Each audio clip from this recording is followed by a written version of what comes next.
success story. Danish Moazzam Minhas returned to his Houston apartment and found his mother lying lifeless in the living room. Ooh. She had been struck more than 30 times with a sharp object. Damn. Hours later, police were at his door. To outsiders, Danish was a success story in the making.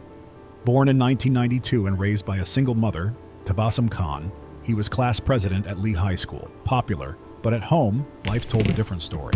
Tabassum, a Pakistani immigrant and devout Muslim, enforced strict household rules. Danish began to feel suffocated. He argued with her about money, freedom, and his desire for independence. The night before her life was taken, Danish spent time with a date, driving around Galveston. Early the next morning, he came home and found her. She was found unresponsive, and efforts to help her were unsuccessful. What began as a family tragedy quickly turned into a criminal investigation. Investigators soon uncovered that Danish had planned what happened. He hired a classmate, Noorjay Mohammed, who was 18 at the time. Danish offered him $4,000. Some of that money came from his mother's savings.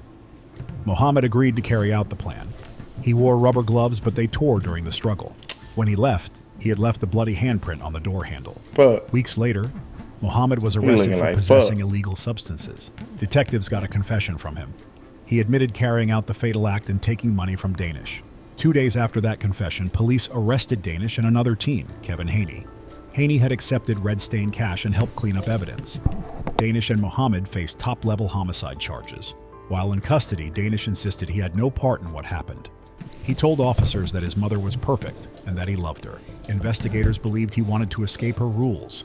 He reportedly told one officer, "I love my mother to death," perhaps meaning it in a literal way. He wanted that inheritance. In early 2010, both teams stood before a judge. Mohammed agreed to plead guilty in return for a recommendation of 40 years behind bars.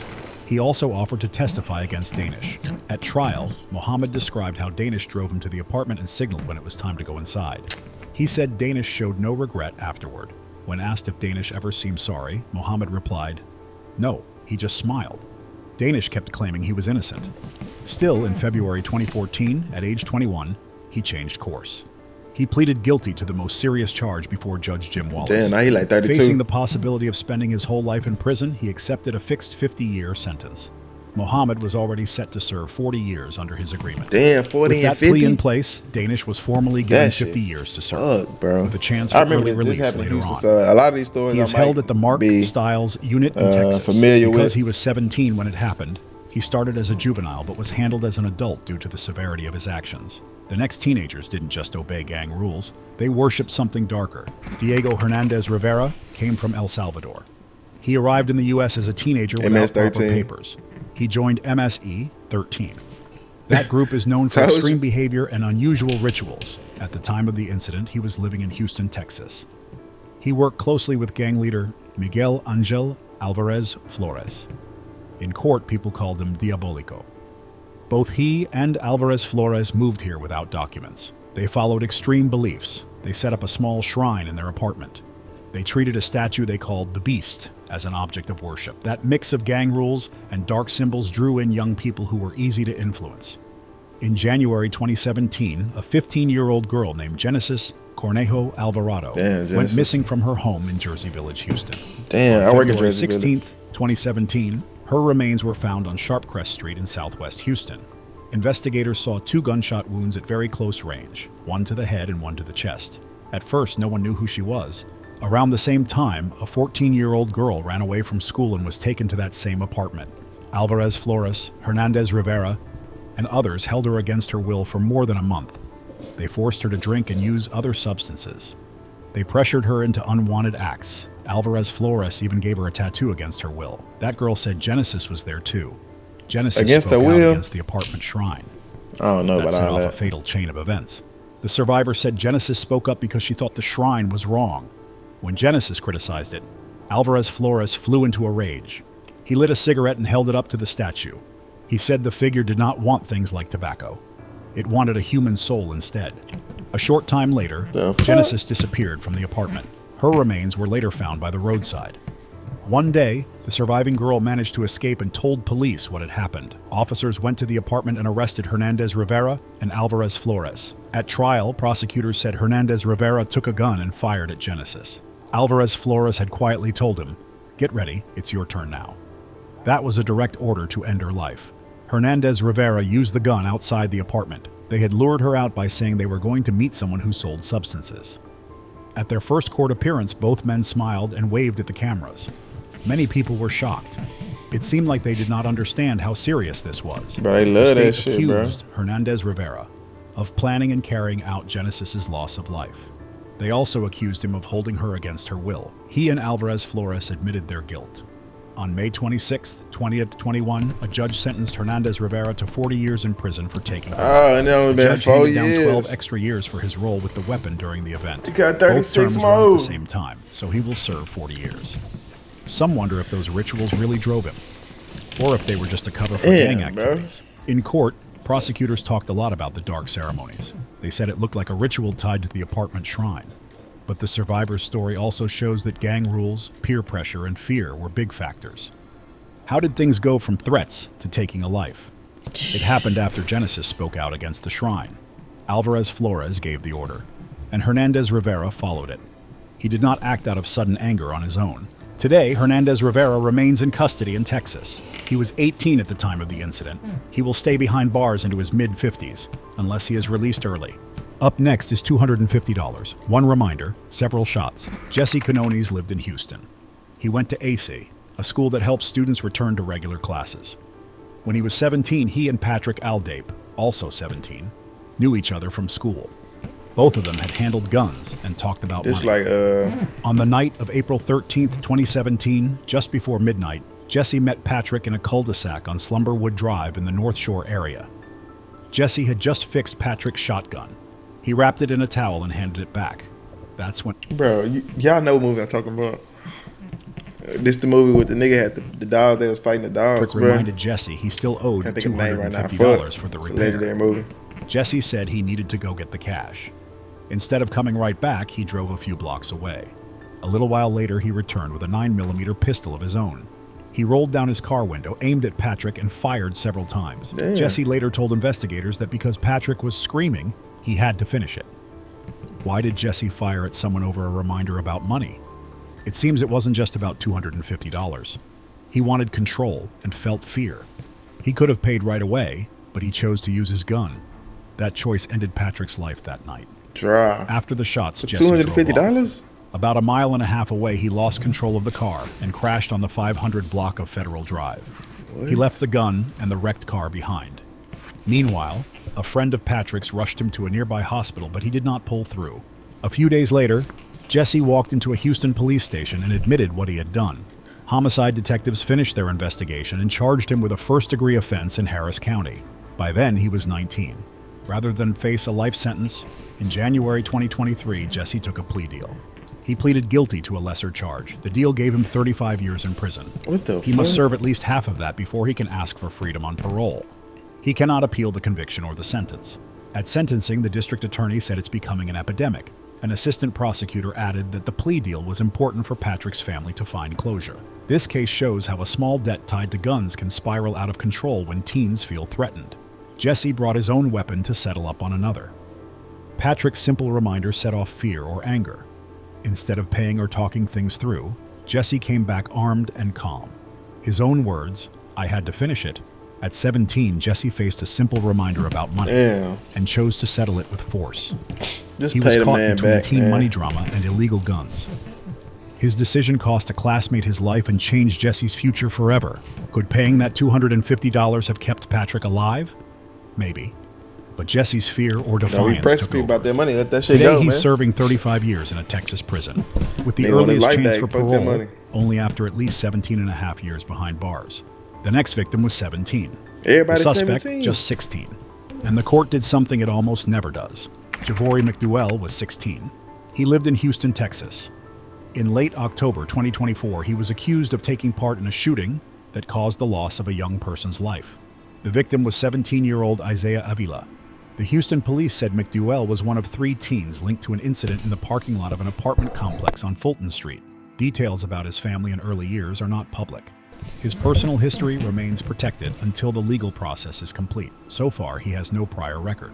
On October 29, 2024, around 11:50 a.m., officers arrived at the 2901 Fulton Street complex. They found Isaiah Avila in the driver's seat of his car. He had been shot, and was in critical condition.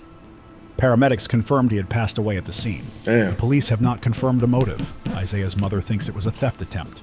She believes her son was targeted because of his new vehicle. Investigators are looking into whether the shooting was planned or if another reason was behind it. After the incident, investigators identified 3 teens in the case. 2 were taken into custody by juvenile authorities in Harris County. Yeah, Lucci picture of McDowell them stayed at from a large for music months. video. In an unusual move for a juvenile case, a judge in the 314th District Court ordered the release of McDowell's name and photo in February 2025. Damn, this is Authorities recent. called him a major public safety threat. That allowed them to break the usual confidentiality rules for teen suspects. As of now, McDowell is still wanted. No trial has taken place yet. That means there is no decision, no final words, or recorded requests for a last meal. This case stands out because McDowell's identity was revealed. Texas law usually keeps teen identities private. This is to help with rehabilitation and avoid lasting stigma. But the court made a different choice. They cited the seriousness of the incident and the risk McDowell That's posed if dope. he remained at large. This case suggests a worrying pattern. In Harris County, teen involvement in fatal incidents doubled. It went from about 20-25 per year to 49 in 2024. Damn. Authorities find this rise alarming. Most of the people who lost their 50? lives were also teens. The next case started Yeah, as they a going car too break-in. crazy. It ended with a fatal shot. Broderick Gallant Knight was 17 and I think I know this Houston, nigga. Texas. He took part in a car burglary incident in southeast Houston in mid-December Yes. 2016. His case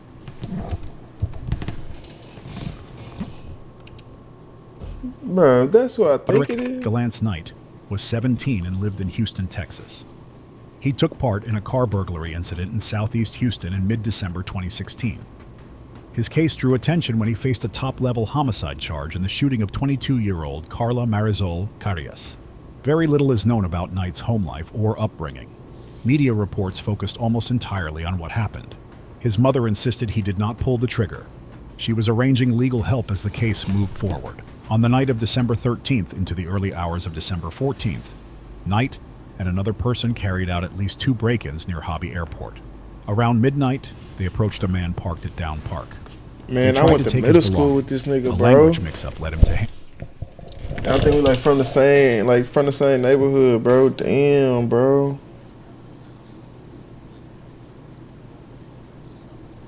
Yes, bro. That's bro.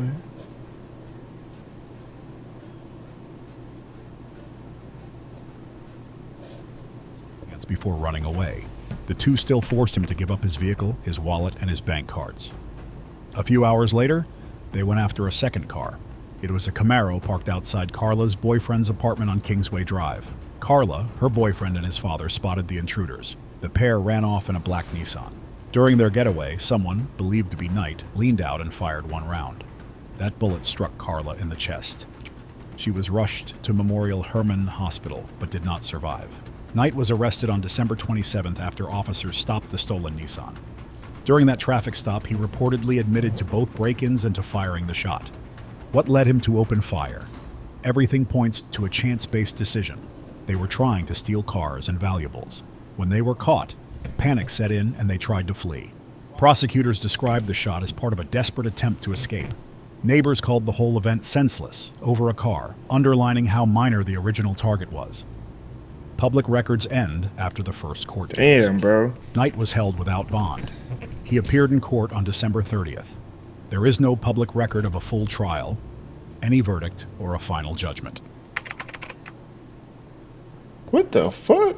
Prosecutor Bro didn't even say his name. Try to even say his name, bro. What the hell? Bro, no way that's a real name, bro. I'm gonna let y'all see the whole thing, bro. Hello. What?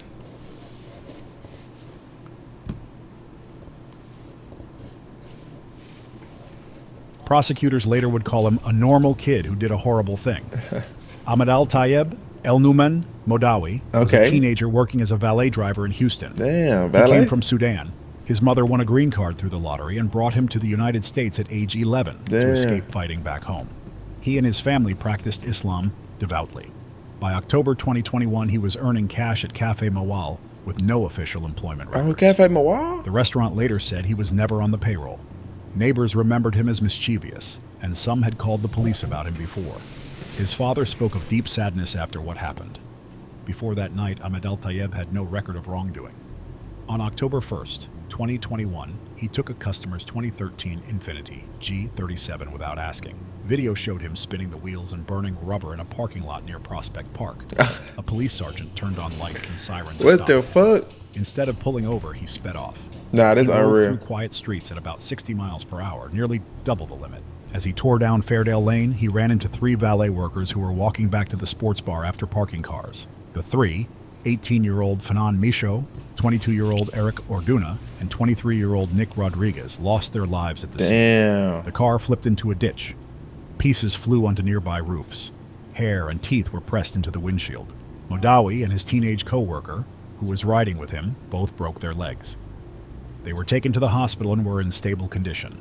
Investigators said he was not under the influence of different substances. You might wonder why a 17-year-old would risk this. Just a crash out. His lawyers later said he was paid off the books, had no formal training, and lacked adult supervision. They argued that if the job had been handled properly, this could have been avoided. After turning 18, Modawi faced 3 counts of taking lives and 1 count of causing serious harm with a vehicle. Prosecutors asked for 35 years, saying a lighter sentence would send the wrong message. He pleaded guilty in March 2023.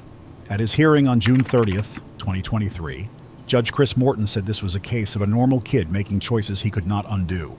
He denied probation, saying it would neither help Modawi nor warn others.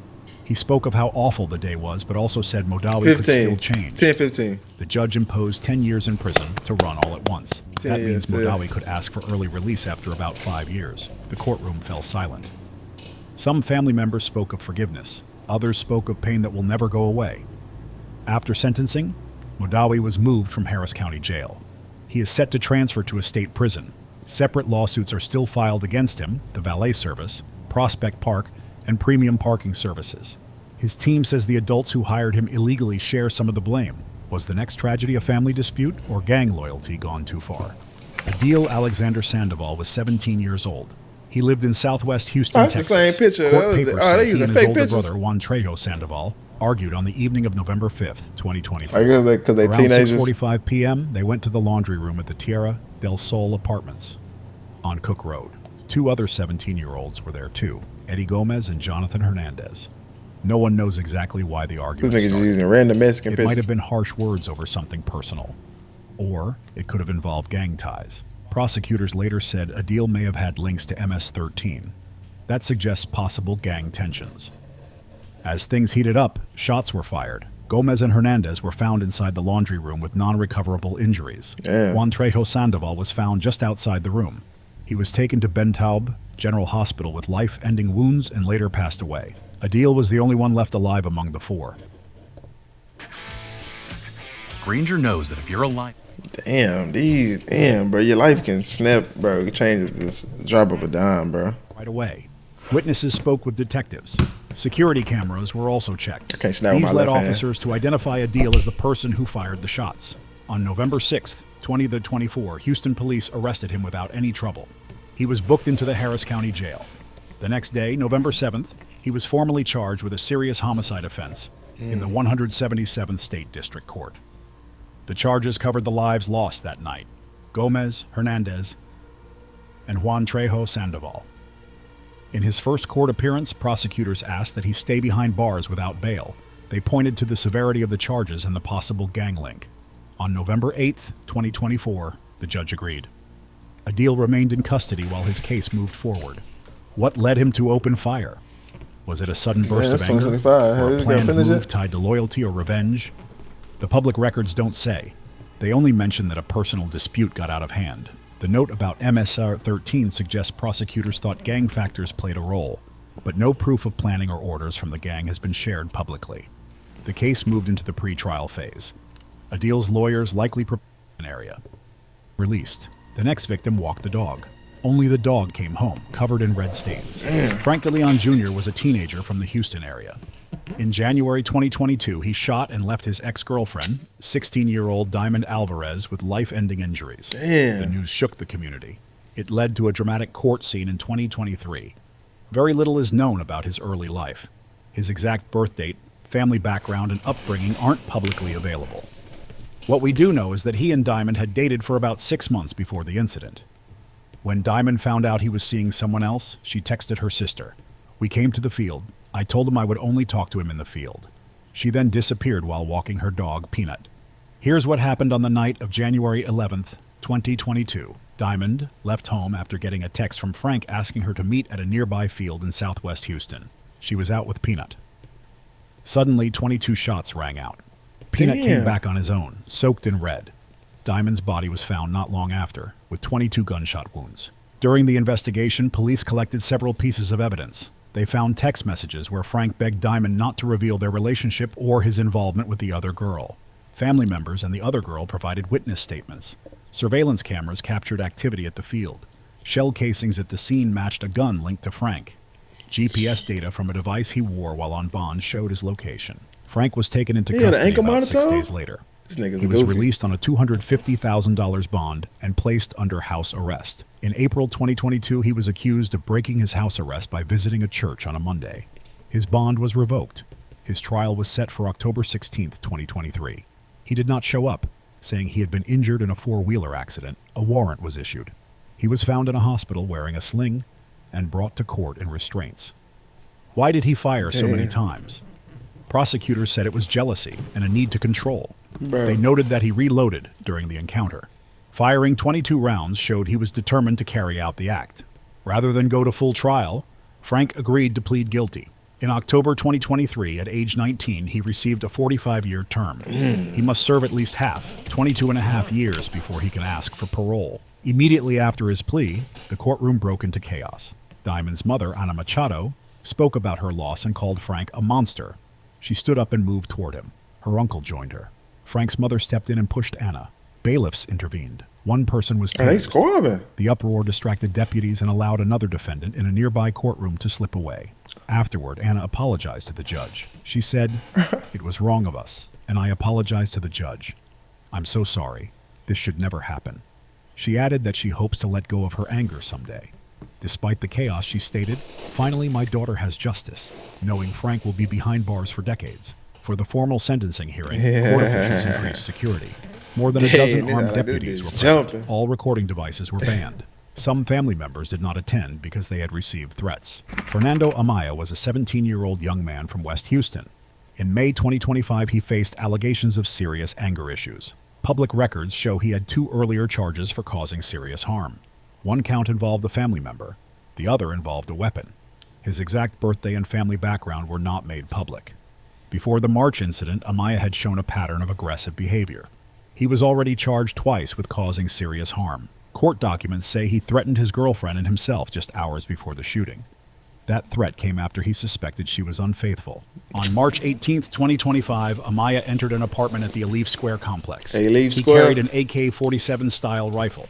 He fired nearly 100 rounds, at least 84. He meant to target an 18-year-old male he thought his 17-year-old girlfriend had been seeing. He injured the wrong person instead. A 41-year-old man, Marcos Cotto, passed in the blast. Another person was hit in the buttocks. 4 other people were inside and walked away unharmed. Amaya and a second gunman then fled in a white full-size SUV. Jealousy and suspicion drove Amaya's actions. He let his anger build instead of seeking help or talking things through. He chose force over calm discussion. Could someone have noticed his warning signs sooner? His past charges and that day's threats point to a chance for intervention that went missed. By the latest reports, Amaya was formally charged in connection with the fatal shooting and with 2 counts of causing serious harm with a weapon. Another 17-year-old, Christopher Portillo Luna, faced related charges in separate Harris County courts. A bail hearing set bond at $275,000 to cover all counts. It's not clear whether bail was granted or denied. The next teenage girls walked through the park. 6 gang members followed. Only one tip led police to the truth. Efrain Perez was 17 years old on the night of June 24th, 1993. 93. He showed up with 5 other members of the Black and White gang in Houston's Oak Forest area. None of them had ever gone through a gang ritual like this before. Perez did not have any known record with the juvenile courts. That changed that night. He grew up in a poor neighborhood where joining a gang felt like a way to belong. On that evening, he and the others held a harsh initiation for a new member named Raul Villarreal. They drank beer and showed off until late at night. Around 11:30 p.m., the gang saw 2 girls walking home through T.C. Jester Park. One was 14-year-old Jennifer Ertman. The other was 16-year-old Elizabeth Pena. Perez and the group spotted them in the dark. Peter Cantu grabbed Pena and forced her down a slope. Ertman ran back to help her friend. Derek O'Brien and Jose Medellin stopped her. Then 5 of the gang members, including Perez, carried out repeated non-consensual acts against both girls. This went on for over an hour. 14-year-old Venancio Medellin did not join in. At first, Pena watched Perez harm Ertman and started to cry. Then Cantu told them to move the girls into a wooded area. O'Brien and Villarreal used a belt and a shoelace to tighten around Ertman's neck. Pena was forced to witness it. After that, Perez and others did the same to Pena. They applied pressure until both girls stopped moving. 4 days later, on June 28, 1993, police found the girls' remains. The tip came from Joe Cantu, Peter's brother. He was alarmed by his brother's bloody clothes and his bragging about what had happened. All 6 gang members were caught soon after. In September 1994, Perez went to adult court. He faced a capital-level charge of taking a life, a count for a serious non-consensual violation, and a charge related to unlawful restraint. Witnesses, including Venancio, said Perez had restrained Pena and took part in the act. Medical experts described injuries consistent with intense physical force, including broken bones, pressure to the neck, and other signs of trauma. On September 15, 1994, the jury found Perez guilty on every count. At that time, Texas law allowed the harshest sentence even for someone under 18. The jury asked for that sentence, and the judge agreed. Life. Perez tried to overturn the decision through appeals. The Texas Court of Criminal Appeals denied relief in October 1996. His state petitions failed. In 2002, a federal court also refused further review. The U.S. Supreme Court chose not to hear his appeal. Then in 2005, the Supreme Court ruled in Roper v. Simmons that youth under 18 could not receive the harshest sentence. Texas law changed right away. Perez's sentence was switched to life in prison, with a chance for parole after 35 years. He will be eligible for parole on October 10th, 2029. What drove Perez to join in such cruelty? Was he fully aware of the risks, or was he swept up in the gang's pressure and drinks? His case still lingers in the courts. He remains behind bars until at least 2029 when parole can be considered. Christian Garcia Martinez was 17 and lived in Southeast Houston. He went to high school in the Meadowbrook-Allendale area. In the weeks before August 10th, 2224, Martinez is said to have stalked a 16-year-old girl. She was the stepdaughter of Osvaldo Casas. Court papers say he made anonymous calls and sent messages. He also posted online about getting payback. He left voicemails threatening to shoot up the girl's home. When she blocked his number, he kept calling anonymously. He then physically harmed and held her against her will. This made her stop all contact. Prosecutors say his motive was revenge. He felt angry and obsessed after she rejected him. He did not want to hurt her alone, but wanted to hurt her family. He chose to target her stepfather. Just after midnight on August the 10th, 2024, near 611 Loper Street, neighbors told Osvaldo Wally Casas, 37, about a car parked near his house. Earlier that night, someone had egged and flower-bombed their vehicle. Casas went outside to check. Martinez stayed and fired his gun. Casas managed to stumble back inside but then collapsed. His wife, Judith Molina, who was 8 months pregnant, tried CPR. When paramedics arrived, they found that he did not survive. On October 17, 2024, law officers arrested Martinez. He was booked into Harris County Jail. He faces the most serious charge for causing someone's passing in the 209th State District Court. At early hearings, he chose to appear by video. His lawyer spoke for him in court. A judge first set bond at $200,000 because of the stalking and revenge motive. Casas' family said they were furious about the threats they had gotten. During one hearing, Martinez blew kisses toward the gallery. Because of that behavior, a judge raised his bond to $2 million. Yeah. Court files do not show a full trial record or a final decision. As of late July 2025, Martinez was still waiting for his trial and a possible sentencing hearing. No outcome is publicly known. Christian Miller was a teenager living in Houston, Texas. On the evening of June 15, 2022, 59-year-old Anthony Merchant was found unresponsive in the street outside a home in the Skyway area near 8228 Swiss Lane. He had suffered several gunshot wounds. He was taken to HCA Houston Healthcare Clear Lake Hospital. There, medical staff determined he did not survive. Authorities say anyone involved left the scene right away. Investigators spent months looking into what happened. Detectives reviewed video footage and followed various leads. They eventually identified 20-year-old Shane Henry as a suspect. Their work led them to 2 minors, one of whom was Miller, who was 16 at the time. On March 15, 2024, Miller was moved to adult court. He faces charges for the most serious level of homicide. He was placed in Harris County Jail under adult custody.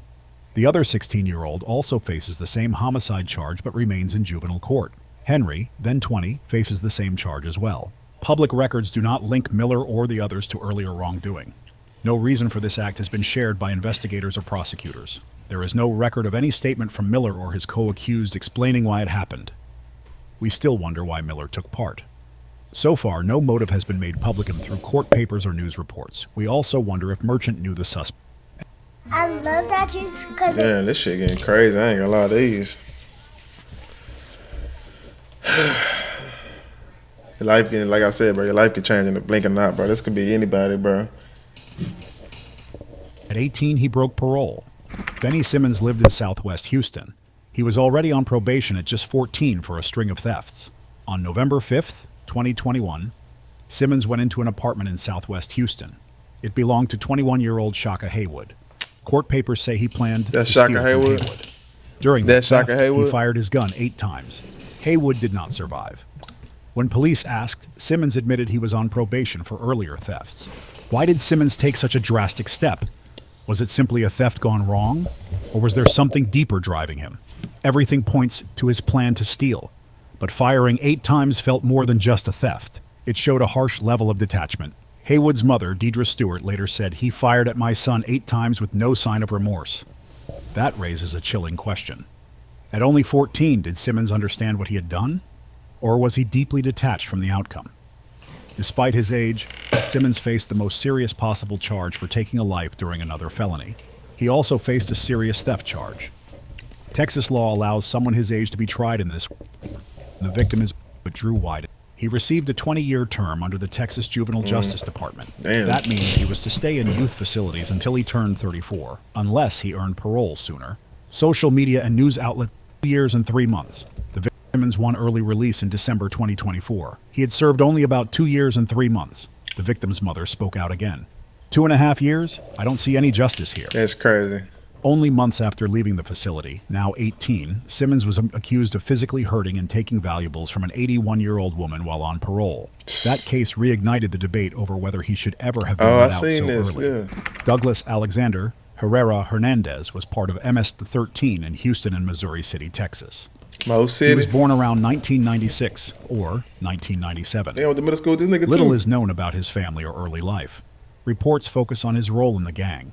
He used several names, including Alexander Hernandez and Terror. By 2017, he was on Texas's top 10 most wanted list for 2 homicides. I went to middle school with this nigga, bro. By 2017, I didn't went to middle little school is with known 2 of about these his people, family bro. or early life. Reports focus on his role in the gang. He used several names, including Alexander Hernandez and Terror. By 2017, he was on Texas's top 10 most wanted list for 2 homicides.